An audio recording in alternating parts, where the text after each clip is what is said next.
Welcome to the Officer Autumn Show podcast, the realest and most upfront podcast designed specifically for female first responders. I'm your host, Autumn Clifford, and I hope you enjoy this podcast.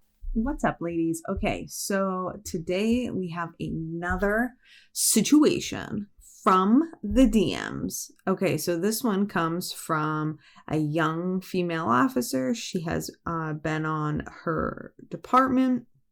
She's trained MMA/BJJ for going on 5 years. She's proven that she's capable. She's married to a non-cop. She works for a small agency, and there's only 2 females, her and another one, and she just said like the other one is everything that we agree that a female cop should not be. The guys that works with her respects her and trusts her, but they're just not my friends or my brothers, right? Like they show up at calls, we like deal with the calls, but that's the long and the short. And she just said, you know, I'm fucking lonely. Like I'm lonely. Like what do I do? And like I just really want to say this. You're not alone. I really believe a lot of women in law enforcement feel this way. In fact, I got to tell you, I think a lot of men do too. I've coached a lot of men. I think a lot of officers do, because whether people want to admit it or not, it's extremely cliquey. I mean, law enforcement is very much like high school. Go look on social media. Just take a fucking look at social media. I mean, if you follow like the meme pages, the big fitness pages, everybody who's got officer, deputy, lady cop, Mrs. Cop, fucking trooper in front of their names, whatever. Like, it's very, very high school. And I do my best to make sure that I'm not a part of that. And what I mean by that is there is cliques. You're either in or you're out. And we all fucking know I'm out, which is fine. I like to be out. I love to be the outcast. And I do think that it's for both sexes. And I think that it is part of the reason why you see suicide rates so high in law enforcement. I'm being honest. I also believe this is why burnout is extremely common and fast in law enforcement. Okay. Because it's not necessary. Like the calls and stuff suck, right? And we all have had, you know, hard calls. Some of you have dealt with very, very life-changing calls. You know, been in shoots, been in chases, been in situations where it's just fucking life-altering. I personally have never been in that, so I just want to say like I can empathize, but I don't fully understand. And I also just want to say like I respect anybody who has gone through those things. And I've interviewed a lot of people who've been through shit like that on this podcast, not under the Officer Autumn brand, but if you go back and listen to earlier episodes, you'll be able to talk to and listen to a bunch of different people. Sorry, I'm yawning. Anyways, you'll be able to like listen to those people and their stories. But regardless, here's the deal. The deal is this: is you're not alone.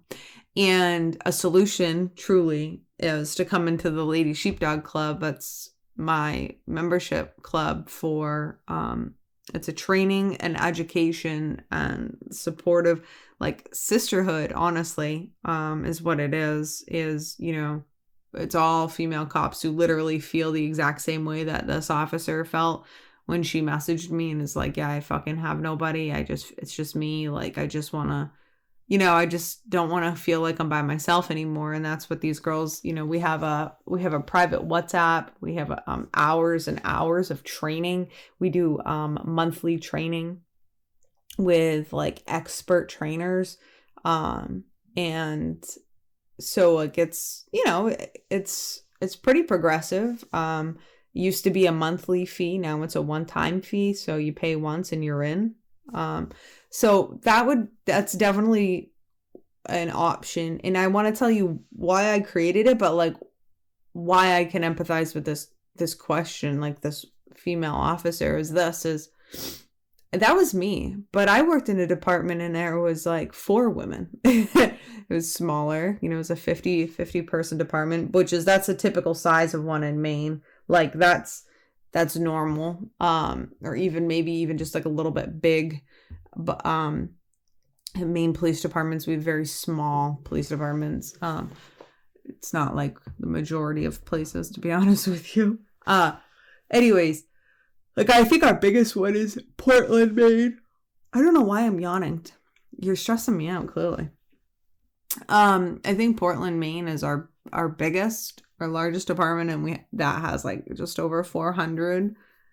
Our state, even our fucking state police is like less than 350 troopers from top to bottom. So just to give you an idea about Maine, our police departments are very small. And so I felt very alone. There was definitely no camaraderie at my old police department. My partner and he and I were close, and I had a couple other, it was like, it was a handful of officers who I felt close to. There's, 1 or 2 that I still talk to this day, which is sad. I wish it was more, but I just realized that it really was a good old boys club. It was very cliquey. You had to kiss a certain person's ass. You had to do things a certain way. You had to be a certain person, and in order to fit in order for everyone to like you. And if you weren't that way, then you just were the outcast. And even us women, it wasn't that we didn't like each other, right? Like I don't know. I think the culture was so toxic there that it made everybody so competitive and so insecure over like who they are as officers. It just made everybody look at everybody like they're threats. I like saying it out loud now. That's exactly what it is. And so I can relate to being alone, and things that you can do. And I also have clients who work for very small departments who are like the only female, who definitely don't hang out with like the cops that they work with and stuff. You can find other officers outside of your agency to chill with. Obviously this particular officer trains in BJJ, and that's great, and I obviously love that. Super pumped about that. Super proud of you. But like another thing is like just finding other hobbies outside of the job, and not getting so caught up with like having to have all these friends that are cops, and maybe like connecting back with like any academy buddies. If there's any people out like at different agencies who like you guys back each other up or whatever, and you've gotten to know, any like ladies on the FD, like that tends to work out. If you have any friends in dispatch, or you want to make friends in dispatch, like it just depends on like what you want. But I guess at the end of the day, like this is all of my advice is like, but don't put so much pressure on having to like fit in or having to be like friends with other people that work with you. And I know that I'm not telling you that it doesn't suck. Of course it does. The other option is to find another agency. Those are the options. And I just want to say though that I just think that this is a more common issue than what anybody cares to talk about, which is obviously why I'm so glad it comes up so that we can all talk about it, and so that hundreds if not thousands of women can hear this and they can be like, oh fuck, like I'm not alone. And I just think that's really important too. So yeah, I hope that helps. And if you guys have any questions, go to my DMs on Instagram at Officer Autumn, or you can email me autumn@autumnclifford.com. Send me your questions and I will make a podcast about them.